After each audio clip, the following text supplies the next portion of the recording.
All right, let's go. Number 10. Mandrake, the screaming root that put armies to sleep. In the ancient world, there was a plant that killed you if you pulled it from the ground. Not metaphorically. The belief was absolute, recorded across Greek, Roman, Jewish, and Arab medical traditions spanning 2,000 years. The root of Mandragora officinarum let out a scream when uprooted that was fatal to any human who heard it. The solution? Tie a dog to the root, plug your ears, walk away. The dog pulled the root. The dog heard the scream. The dog died. You retrieve the root in silence. This is not peasant superstition. This is Josephus, the Roman Jewish historian. This is Dioscorides, whose encyclopedia, De Materia Medica, was the standard medical reference across Europe and the Islamic world for 1,500 years. The most educated observers of their time. They all agreed. The mandrake screamed, and the scream killed. But here is where the story becomes genuinely fascinating. Mandrake root contains real, powerful alkaloids, scopolamine, hyoscyamine, atropine, that produce genuine anesthesia, genuine hallucinations, and in sufficient doses, genuine death. Roman soldiers used mandrake wine mixtures to render garrison defenders unconscious before assaults. Cleopatra reportedly used it on Mark Antony. The screaming dog ritual was almost certainly a practical measure to prevent handlers from inhaling the volatile compounds released when the root is disturbed. Someone invented a mythology around the danger that was memorable enough to be repeated perfectly for 2,000 years. The pharmaceutical industry still uses scopolamine today as a motion sickness treatment and pre-surgical sedative. The screaming is gone. The chemistry is exactly as potent as when Roman surgeons put legionaries to sleep before amputating their limbs on the Rhine. Number 9. Kykeon, the secret drink of the greatest mystery in history. Every year, for nearly 2,000 years, thousands of people walked from Athens to Eleusis to participate in the Eleusinian Mysteries, the most celebrated religious ceremony in the ancient world. Participants included Plato, Aristotle, Cicero, and Marcus Aurelius. The ceremonies lasted 9 days. We know almost nothing about what happened inside. Not because the records were lost, because the initiates kept the secret. For 2,000 years, across hundreds of thousands of participants, including some of the most prolific writers in history, almost nothing was recorded. The penalty for disclosure was death. Apparently it worked. But here is where the secret partially surfaces. At the climax of the ceremony, initiates drank a preparation called kykeon, water, barley, and mint. Simple, agricultural, unremarkable. Except that in 1978, chemist Albert Hofmann, the man who synthesized LSD, and classical scholar Karl Ruck published The Road to Eleusis. Their argument was precise. The barley in kykeon was almost certainly infected with ergot, a fungus producing ergotamine, the direct precursor to LSD. A properly prepared ergot barley mixture would produce a powerful, hours-long psychedelic experience. Cicero wrote that the mysteries gave him not just a reason to live joyfully, but a reason to die without fear. Plato's entire philosophical framework corresponds so precisely to high-dose psychedelic phenomenology that Ruck argued the mysteries weren't merely inspiring Platonic philosophy, they were producing it, chemically, in a stone hall, in a drink that tasted like barley water. The ruins of the Telesterion, the initiation hall, sit behind a chain-link fence beside a cement factory today. The last initiates drank kykeon in 392 AD. Whatever it showed them left no trace that outlasted the ceremony itself. Number 8. San Pedro, 12 hours underground with the jaguar god. At Chavin de Huantar in the Peruvian Andes, 3,177 meters above sea level, there is a structure built around 900 BC that contains something unique. An extensive system of interior galleries carved into the mountain itself. A deliberate underground labyrinth designed for darkness, disorientation, and terror. At its center stands the Land Zone, a 4.5-meter granite monolith carved as a being that is simultaneously human and jaguar, its expression somewhere between ecstasy and fury. Ancient drainage channels in the ceiling could pour water over the stone, creating a roaring sound that would resemble a jaguar's call, amplified by stone corridors. But here is where the archaeology becomes something more. Excavations have recovered abundant evidence of San Pedro cactus containing mescaline, one of the most powerful naturally occurring psychedelics known to chemistry. The ceremony appears to have worked like this. Initiates consumed San Pedro before entering the underground galleries. In complete darkness, disoriented by the labyrinthine corridors, while mescaline peaked at 6 to 12 hours, they encountered the land zone. A priest activating the water-roaring drainage system above them, the jaguar god screaming in the dark while the stone moved through the drug. The Chavin culture collapsed around 200 BC. The galleries were sealed. The land zone has remained in the intersection of the underground cross gallery for over 2,000 years. It is still there today. The drainage channels are still intact, and San Pedro cactus still contains exactly the same mescaline it did when the priests ground it for initiates descending into the mountain. Number 7. Ergot, the fungus that drove villages insane.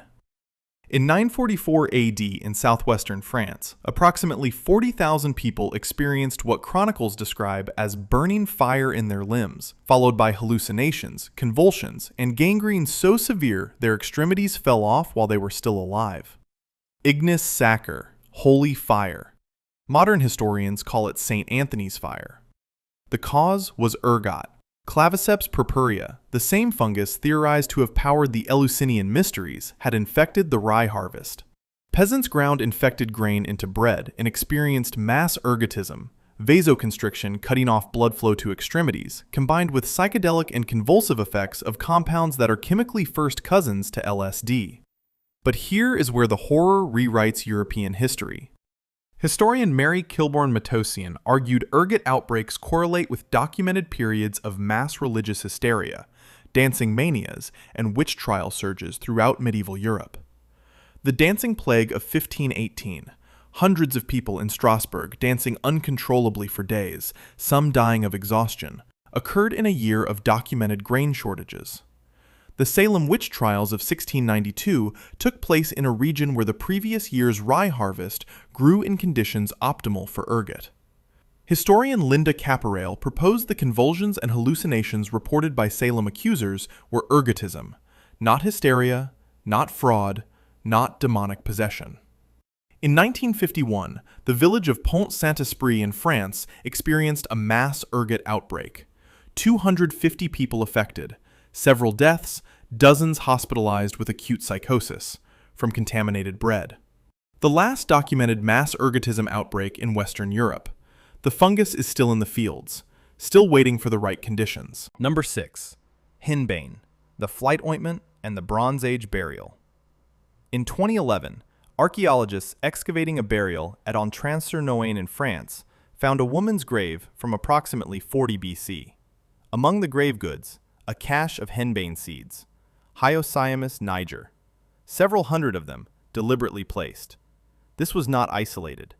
Henbane seeds appear in Bronze Age burials across Northern Europe, Iron Age contexts from Britain to Ukraine, Viking Age graves in Denmark, and the Oseberg ship burial in Norway. Wherever ancient European cultures buried their ritual specialists, shamans, vulvas, druids, henbane appears with them. But here is where the archaeology connects to one of history's most disturbing legends. Henbane contains tropane alkaloids absorbed transdermally, through skin.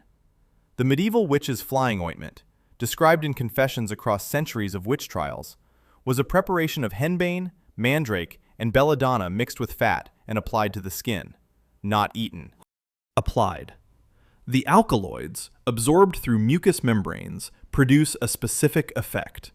The sensation of flying, of weightlessness, of moving through darkness at speed, of transformation into animal forms. The confessions of accused witches, describing flying to Sabbaths, transforming into animals, attending ceremonies with supernatural beings, describe, with remarkable pharmacological accuracy, a transdermal tropane alkaloid experience. Thousands of people across centuries, countries, and complete isolation confessed to experiences following the same template. The plant was real. The alkaloids were real. The flying was chemically induced. Henbane grows wild across Europe today in disturbed soils beside roads and ruins. The Bronze Age woman buried with her seeds was not carrying a kitchen herb. Number 5. Blue Lotus, the wine of the pharaohs found on a dead king. In 1922, Howard Carter opened the burial chamber of Tutankhamun and inventoried its contents. Among the golden mask and the chariots, garlands of blue water lily flowers. Nymphaea cerulea, blue lotus. Placed on the king's body at burial in 1323 BC. Still identifiable 3,245 years later, preserved by dry Egyptian air. Blue lotus appears everywhere in ancient Egyptian visual culture, painted on tomb walls, carved on temple columns, in the hands of gods and pharaohs in thousands of reliefs. The creation myth describes the sun god Ra emerging from a blue lotus at the beginning of time. Elite banquet scenes consistently depict guests holding the flowers to their faces and inhaling. But here is where the decoration becomes the drug. Nymphaea cerulea contains aporphine and nuciferine, alkaloids producing mild euphoria, visual enhancement, and in higher concentrations, a sedative, dreamlike effect. Ancient Egyptian wine amphorae have been found with blue lotus residue alongside mandrake, a combination that enhances both substances simultaneously. The Ebers Papyrus, dated to 1550 BC, includes multiple lotus-based medical formulations. The flower placed on Tutankhamun's body was almost certainly the same flower his court drank in wine at banquets, offered to the gods in temple rituals, and used medicinally throughout his lifetime. A psychoactive plant so central to Egyptian civilization, it became their symbol for creation, the sun, and the soul's journey into the afterlife. The flowers are in the Cairo Museum. The alkaloids are still active. The wine has not been mixed again in 3,000 years. Number 4. Yopo, the bone tube and the 4,000-year-old snuff kit. In 2010, archaeologists in the Atacama Desert found a leather ritual bundle in a rock shelter dating to approximately 1000 AD. Inside, a wooden snuffing tube, spatula, snuff tablet, and chemical residues of multiple psychoactive compounds, including bufotenine and harmine, the active compounds in yopo and ayahuasca respectively. But yopo, Anadenanthera peregrina, had been in use far longer. Seeds appear in Atacama archaeological sites dating to 2000 BC, 4,000 years of continuous documented use. The ritual, grinding toasted seeds into powder and having another person blow it through a bone tube directly into your nasal passages. But here is where the physical reality of this ritual demands direct description. The tubes are frequently made from human forearm bones. The experience begins within seconds. Total dissolution of ordinary consciousness lasting 20 to 40 minutes, followed by visual phenomena and complete bodily paralysis.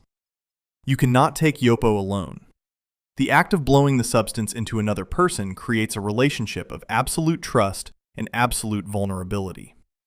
In many Amazonian cultures, the bones used were specifically the bones of respected ancestors.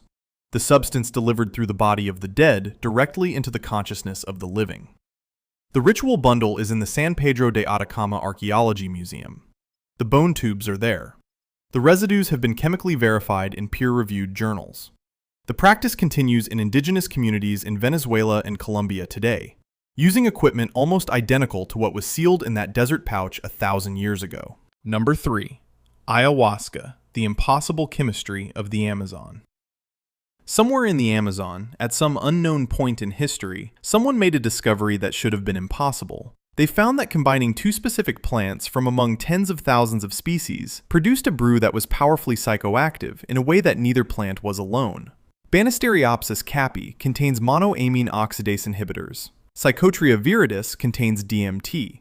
DMT is naturally present in the human brain in trace amounts and is one of the most powerful psychedelics known to chemistry. But taken orally, DMT is destroyed by digestive enzymes before reaching the brain. It has no effect when swallowed, alone. Combined with the MAOI vine, the enzyme is blocked, the DMT survives, and the result is a 4 to 6 hour experience of extraordinary intensity. But here is where the chemistry becomes the genuine mystery. The Amazon contains between 40,000 and 80,000 plant species. Identifying that these two specific plants needed to be combined, and that the combination produced effects neither produced alone, requires either multi-generational systematic experimentation or an accident of staggering improbability. The indigenous explanation is consistent and direct across groups separated by thousands of kilometers of jungle with no historical contact. The plants told them. The vine communicated the recipe during ceremony. Western pharmacology did not understand the MAOI-DMT interaction until the 1950s. Ayahuasca ceremonies have been conducted for thousands of years. The plants are unchanged. The experience continues to resist easy explanation from any direction. Number 2. Fly agaric, the mushroom, the reindeer, and the man in the red suit. Amanita muscaria, the red cap with white spots, the most visually iconic fungus on Earth. It appears in every fairy tale illustration, every magical forest painting, every video game mushroom for 500 years of European visual culture. It is also psychoactive. Ibotenic acid and muscimol produce a dissociative experience, altered perception of size, synesthesia, and in higher doses, a deep sedative state with vivid visions.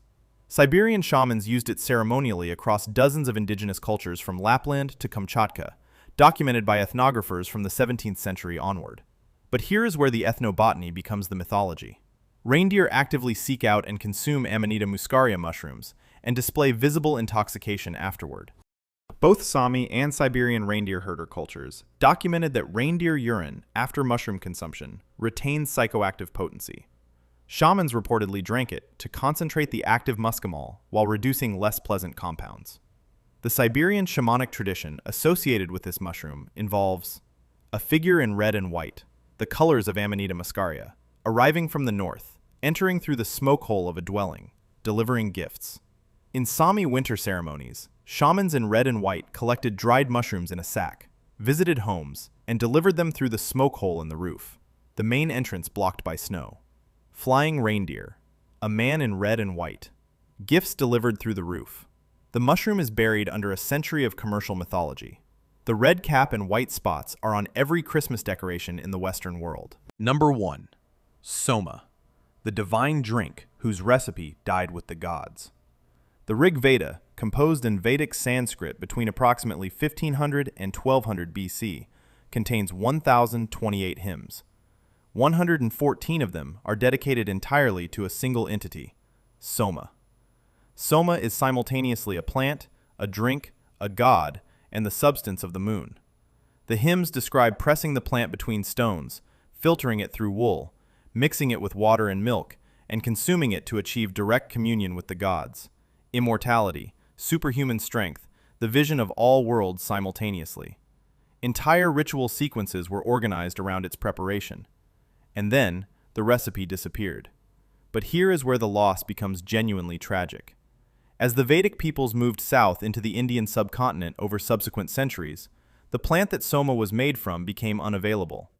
The hymns describe a mountain plant, bright-colored, with a specific taste and smell, that simply wasn't present in the Gangetic plains.